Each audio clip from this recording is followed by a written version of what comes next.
I'm getting so tired. I'm getting so.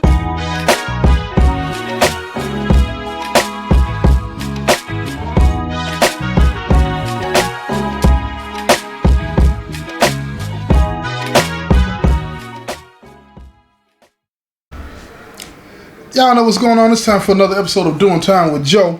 I'm your host, Joe Baker, and welcome to the show, y'all.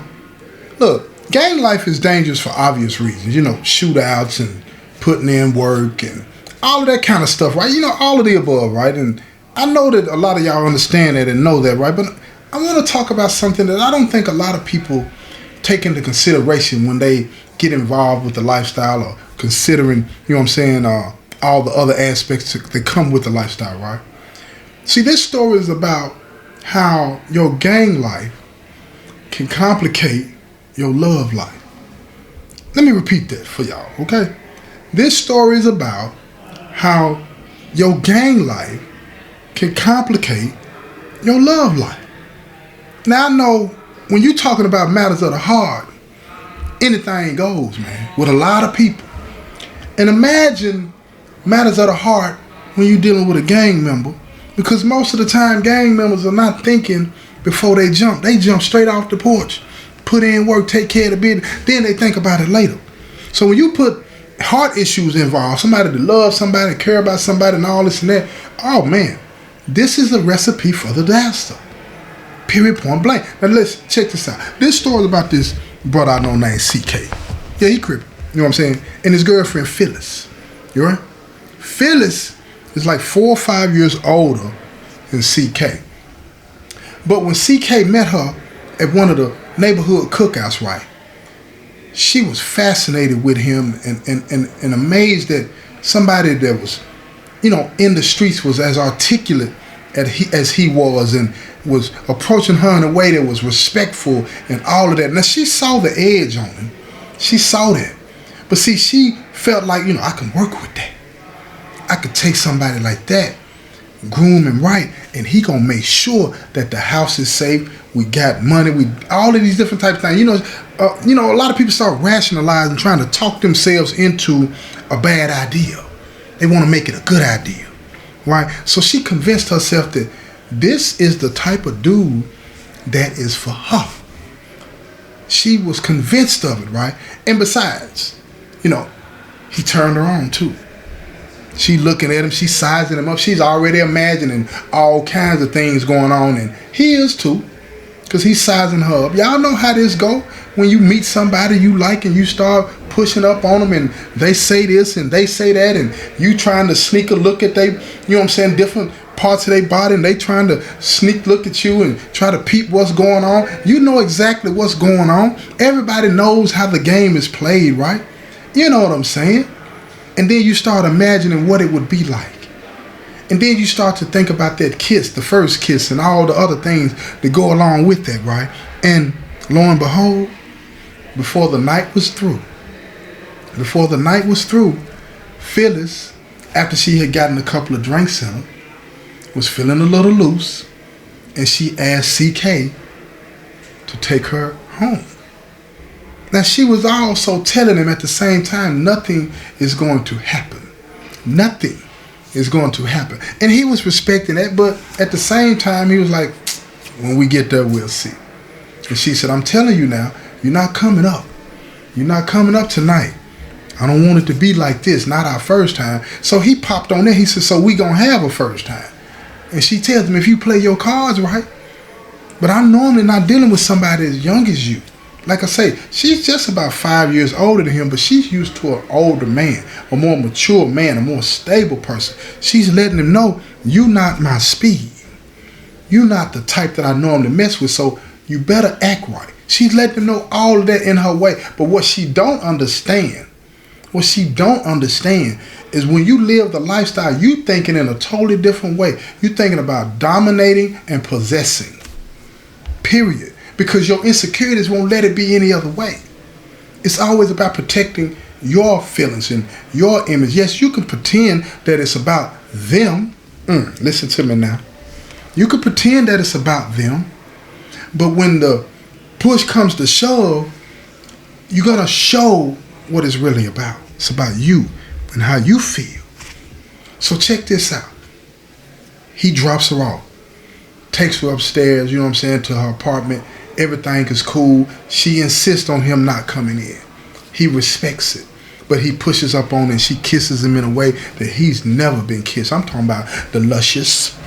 It's really, really wet, and he likes it, and she fills him up. And she said, all right then.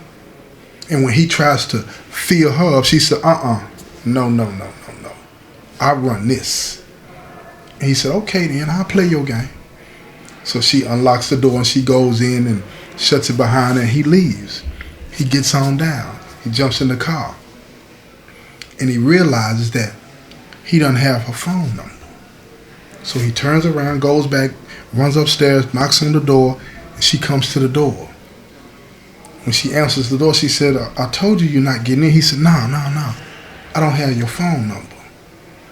She said, what's yours? And he told her what his phone number was, and she called his phone right then and there. Now you got my number. But he's looking at her because she had taken off her blouse, right? She had on a t-shirt beneath it, you know what I'm saying? And it was tightly fitting, you know what I'm saying, around them knockers, you understand? And she had taken off her pants and she had on some shorts that was tight, showing all of the delight. You understand what I'm saying? And he was like, you sure I can't come in? She said, yeah, I'm sure, boy. You cannot come in, not tonight. He said, okay. And he ran down the stairs, got in his car, and he pulled off. He wasn't halfway down the street, and then he gets a text message from her. She was like, I wish that I would have let you in, but we need to stick to it like this because it'll be better when you do get to stay. He looks down at the phone, pulls over to the side of the road because he don't want to be texting and driving. It's not safe, y'all. Don't be doing it, right? So he pulls to the side of the road and he's texting her. He's telling her, look, when the night does come, you ain't gonna want to get rid of me. You ain't gonna want me to leave. And she said, that's what you say. But good night. Have a safe ride home. You know what I'm saying? I'll catch up with you later. He hits her back, tells her, cool, have a good night.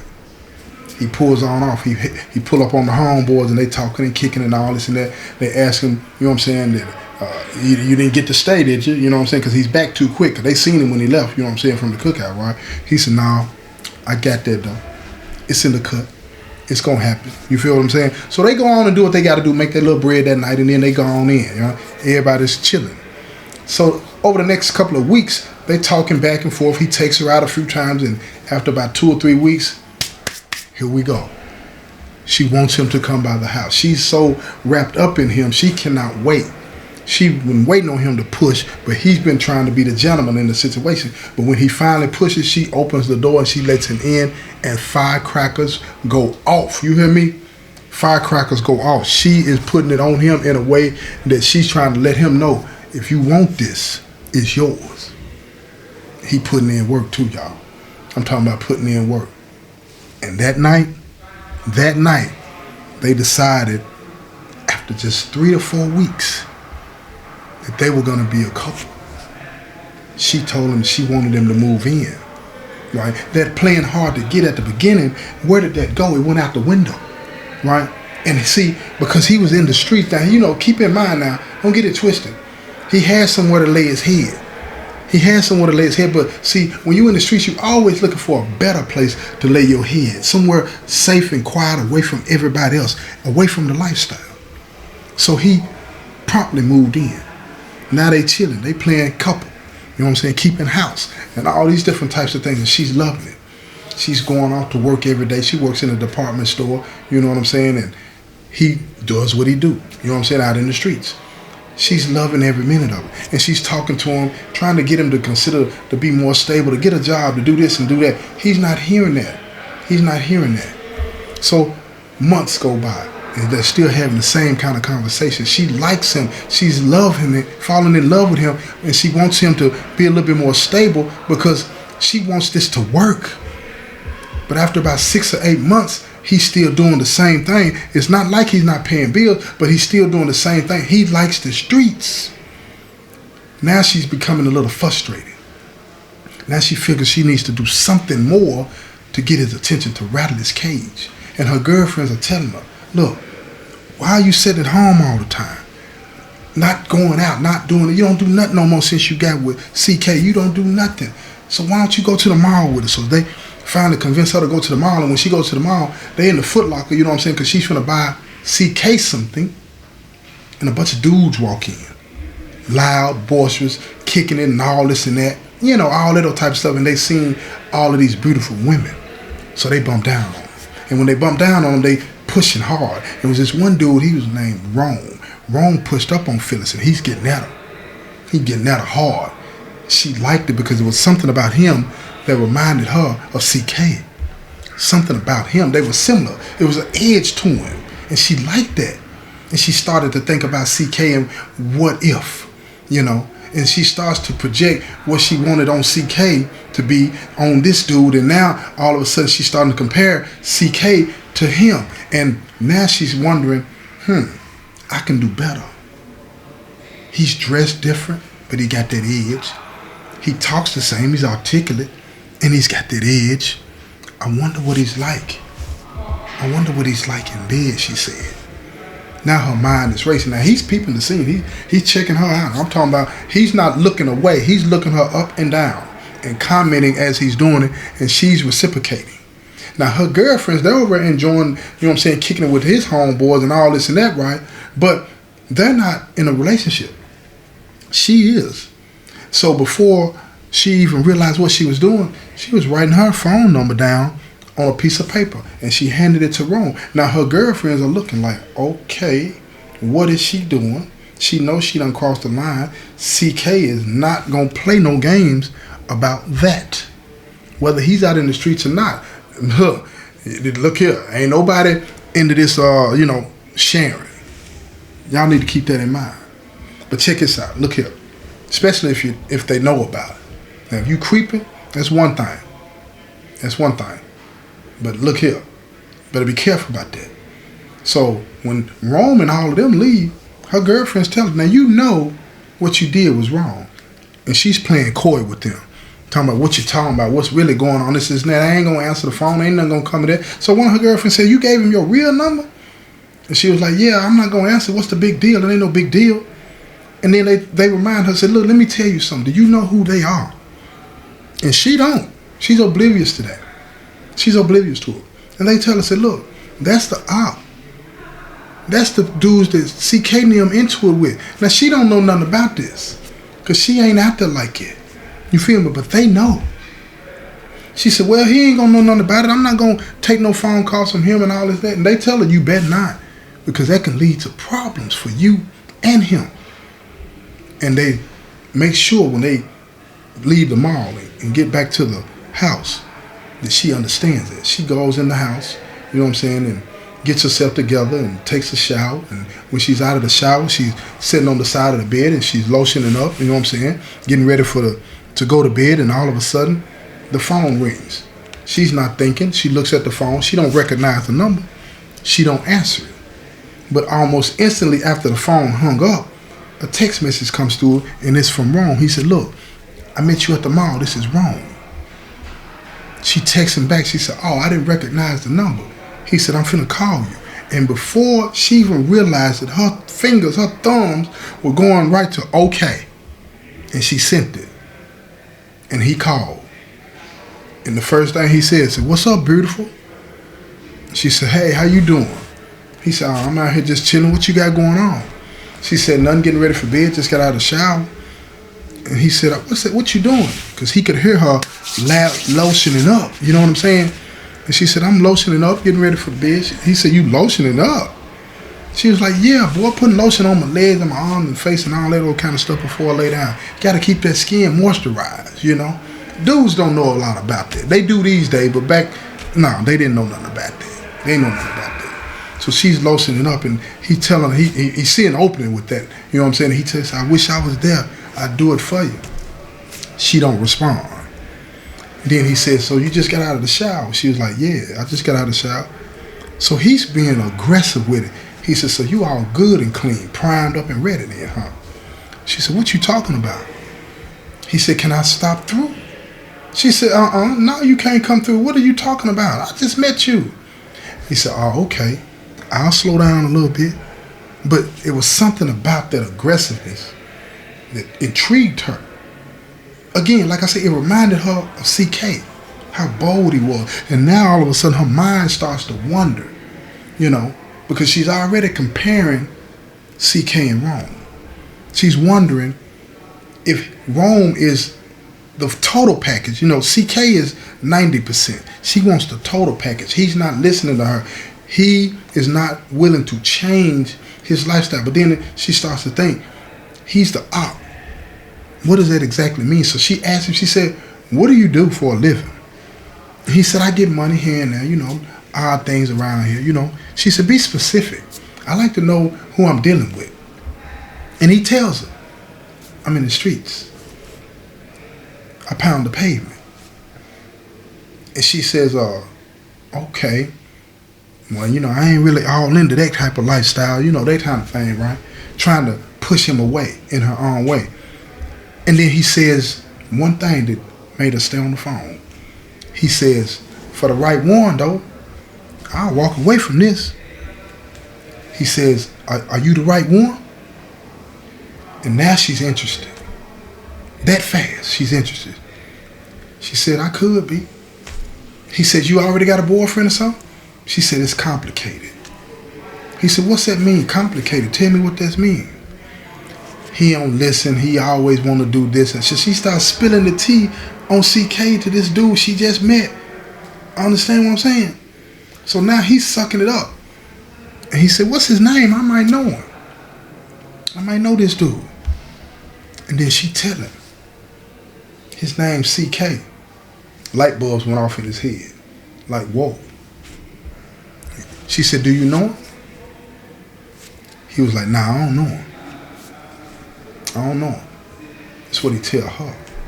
So now, she wondering what her girlfriends were talking about, because they told her that they was into it.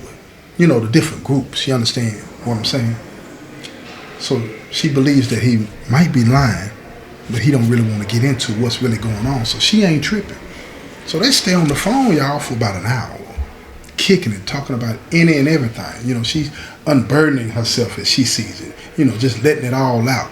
She really not thinking about following through.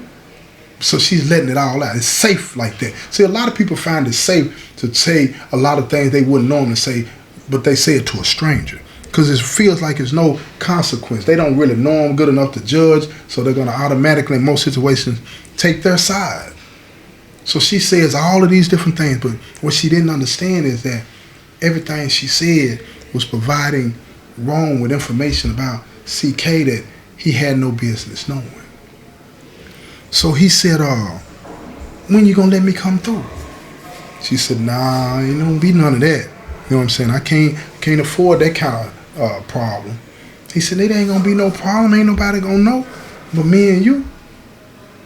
She said, oh, okay. Well, I don't know about that. I got to think about that.